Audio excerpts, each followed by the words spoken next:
બિસ્માર રસ્તાઓને લઈ અને આણંદના લોકોમાં પણ ભારોભાર રોષ જોવા મળી રહ્યો છે। આણંદની સારસા ચોકડી પાસે ચક્કાજામ થયું છે, જેમાં બિસ્માર માર્ગને લઈ અને પ્રજા હવે રસ્તા ઉપર ઉતરી ચૂકી છે।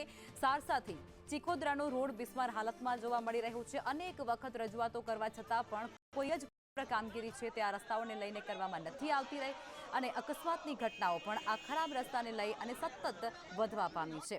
ચક્કાજામ કરતાની સાથે જ પોલીસની ટીમ પણ ત્યાં દોડતી થઈ ચૂકી છે। રોડ ન બને ત્યાં સુધી આંદોલન ચાલુ રાખવાની ચીમકી ત્યાંના સ્થાનિકો કરી રહ્યા છે।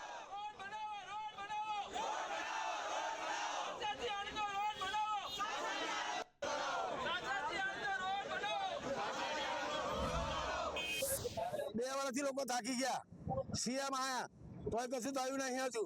થાકે તો ઉડીને આવવાના, આપણે ગાડી લઈને બાઇક લઈને જવાનું, આપણે જતો સાચા હેલિકોપ્ટર છે આપણે લઈને જવાના। નવું સાધન 6 મહિનાથી વધારે ટકતું નથી, અહીંયા આગળ કોઈ અવાજ ઉઠાવતું નથી, એટલે કોઈ આ નિરાકરણ થતું નથી। સીએમ સાહેબ પોતે આવ્યા હતા, ઓપન હાઉસ હતું બધાના માટે, ખુલ્લે ચર્ચા હતી, ત્યારે સીએમ સાહેબને પણ આ વાત કરી હતી, પણ સીએમ સાહેબ એમને એટલું કહી દીધું કે થઈ જશે, પણ અત્યાર સુધી કોઈ જોવા પણ નથી આવ્યું। કલેક્ટરને પણ લેખિત કેટલી વાર લખાઈને આપી દીધું છે, પણ કોઈ નિરાકરણ નહીં થતું।